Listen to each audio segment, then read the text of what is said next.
अस्सलाम वालेकुम। आज के इस चैप्टर में हम पढ़ेंगे फैमिली एज एन इंस्टीट्यूशन। ये हमारा चैप्टर जो है इसमें हम देखेंगे कि फ़ैमिली जो है वो एक इंस्टीट्यूशन के तौर पे कैसे काम करती है। Introduction. In this unit we will study about family. ठीक है, फैमिली जो है वो क्या है, सोशियोलॉजिकल पर्सपेक्टिव क्या है, यानी सोसाइटी के अंदर किस तरह से जो फैमिली है ये किसी एक पर्सन को प्रिपेयर करती है। ठीक है। Although all social sciences study the family, sociology focuses most directly on the relationship between the family and the rest of society. Sociologists try to understand how individual behaviors are influenced and shaped by family institutions. It is difficult to imagine how human societies could function without it. The composition of the family varies. For example, in many societies, one wife is regarded as the ideal, while in other two or more are regarded as ideal. Due to such differences, families are classified in different ways. In this unit, we will study different types of functions and future of family. यानी वो कहते हैं कि हम कैसे imagine करें कि अगर एक बंदा जो है उसकी कोई फैमिली नहीं है तो क्या वो सोसाइटी में उस तरह से चल सकेगा। और दूसरी बात ये कि कुछ सोसाइटीज़ ऐसी हैं जहाँ पे वन वाइफ जो है उसको आइडियल फैमिली के साथ, वन वाइफ के साथ फैमिली आइडियल कंसिडर की जाती है, लेकिन in some of the societies two wives are considered ideal. ठीक है, तो ये सारे डिफरेंसेस जो हैं हम देखेंगे। उसके बाद हम देखेंगे major topics. Definition of family होगी, फैमिली पैटर्न्स होंगे, ठीक है, फंक्शंस ऑफ फैमिली होंगे, marriage and family in Pakistan होगी, ये सारी चीज़ें। Definition of the family. There is a great deal of diversity in the organisation of the family in some cultures. The family is more than a man, women and perhaps their children. In other culture the main emphasis in family life is the individual. यानी कि अब हमारे यहाँ पे एक family जो है वो कैसी कंप्लीट होती है कि हस्बैंड हो, वाइफ हो, बच्चे हों, ग्रैंड पेरेंट्स भी इवन। ठीक है, लेकिन कुछ कल्चर्स ऐसे हैं जहाँ पे सिर्फ दो बंदों का होना ही आइडियल फैमिली है, या बंदे की इंडिविजुअल लाइफ जो है वही उसकी फैमिली है। एंड हीज़ और हर चिल्ड्रन, यानी एक इंडिविजुअल बंदा, उसकी जो है वो बच्चे या उसकी मतलब एक बंदा और उसके बच्चे, या एक वाइफ और उसके बच्चे, ज़रूरी नहीं है कि दोनों हों। मतलब कुछ कंट्रीज़ के अंदर यही ट्रेंड है। While in some cultures the family is a much larger organisation of kin involving 3 और 4 जनरेशन्स। दादा दादी, नाना नानी, इवन पड़नाना पड़नानी, मतलब सबको मिला के फिर उनके जो हैं वो अंकल्स और आंटीज़, ये सारे मिल मिला के जो है वो आइडियल फैमिली बनती है। लेकिन कुछ जगहों पे जो है वो एक हस्बैंड और वाइफ और उनके बच्चे, और कुछ जगहों पे सिर्फ सिंगल पेरेंट ही अपने बच्चों के साथ आइडियल फैमिली चला सकता है। According to Giddens, a family is a group of persons directly linked by kin connections, the adult members of which assume responsibility for caring for children. यानी कि जो एक फैमिली के अंदर जो एक ऐसे लोग होते हैं, लोगों का एक ग्रुप होता है जो सारे आपस में जुड़े होते हैं, और उनका जो एडल्ट होता है, जो सबसे बड़ा सरबराह होता है, वो उनकी सारी रिस्पॉन्सिबिलिटीज़ लेता है। Macionis defines the family as the family is a social institution that unites individuals into cooperative groups that oversee the bearing and raising of children. यानी कि एक ऐसी फैमिली जो है एक सोशल इंस्टीट्यूशन है जो इंडिविजुअल्स को इकट्ठा करके रखती है एंड कोऑपरेटिव ग्रुप्स की सूरत में, और ऐसे लोगों के तौर पे, ऐसे बच्चों के तौर पे रेडी करती है उनको जो कि सोसाइटी के लिए यूज़फुल होते हैं। In most societies families being begin with marriage.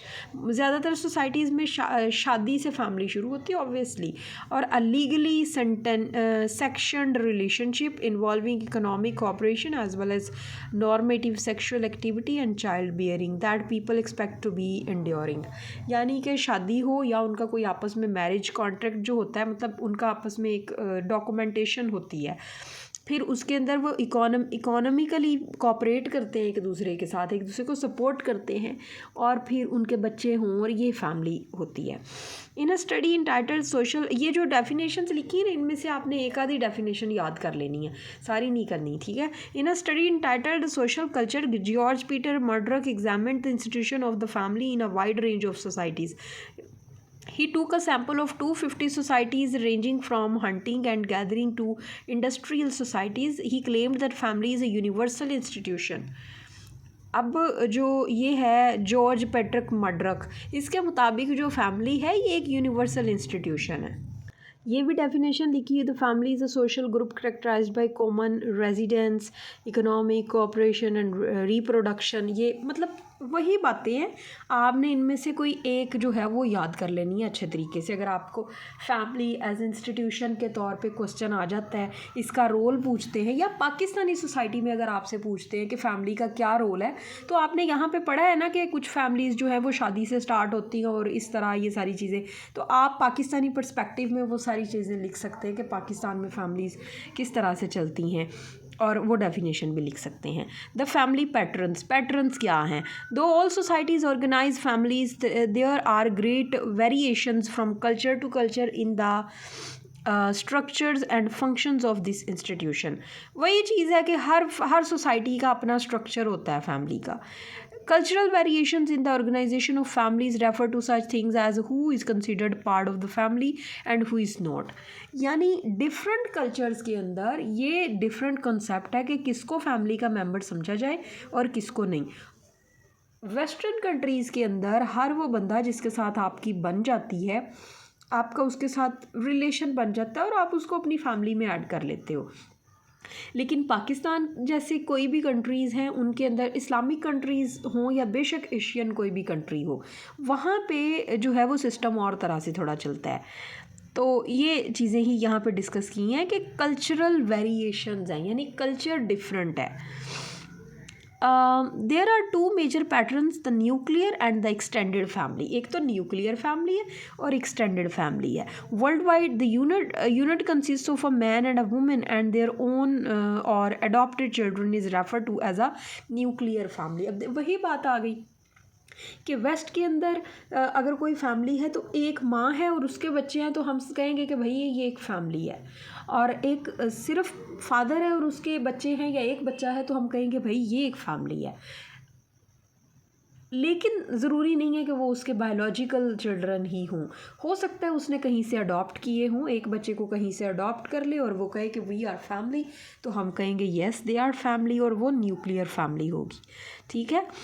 और this is sometimes refer to as the conjugal family. इसको कॉन्जुगल फैमिली भी, इस तरह की जो टर्म्स है ये आपने याद रखती हैं, अगर फिल इन द ब्लैंक्स या MCQs वगैरह में भी आपसे पूछा जा सकता है। The nuclear family is a universal human social grouping. The typical pattern is an extended family. अब दूसरी क्या है? एक्सटेंडेड फैमिली, जो टिपिकल सिस्टम जैसे पाकिस्तान में है। ठीक है।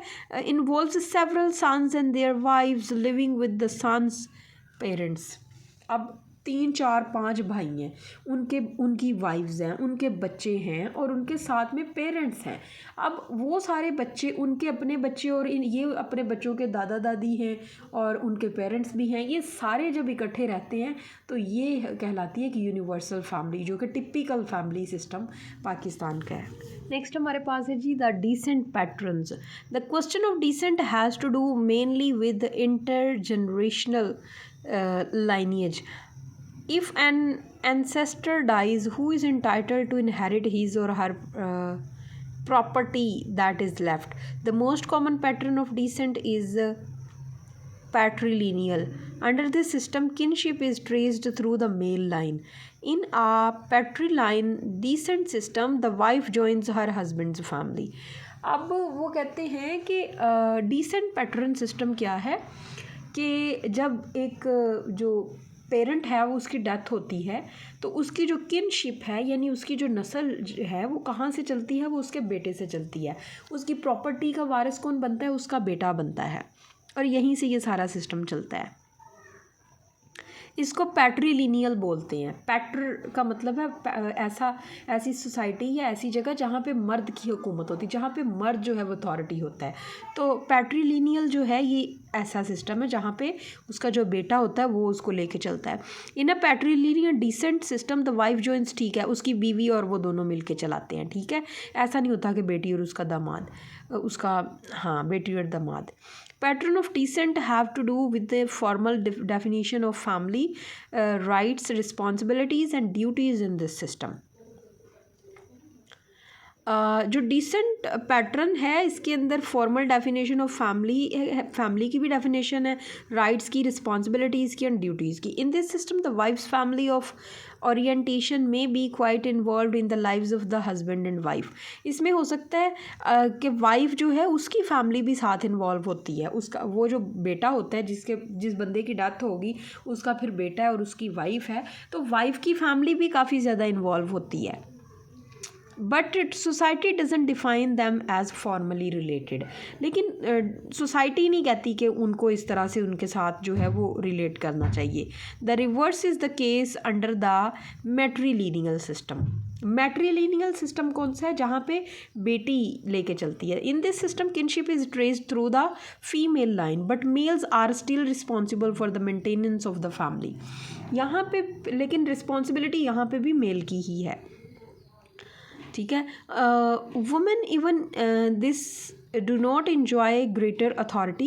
The third system of descent is bilateral. In a bilateral system, kinship is traced through both sides. This means the children born to a couple are related equally to their mothers and their fathers' families of orientation. यहाँ पे वो कहता है जो bilateral है, ये maternal जो है वो अगर उनकी बेटी लेके चलती सारी फैमिली को तो फिर है, और बाइलेटरल है कि दोनों लड़के और लड़कियाँ जितने भी फैमिली में वो सारे मिल के सिस्टम को चलाते हैं. तो इसका मतलब है कि ये बाइलेटरल है.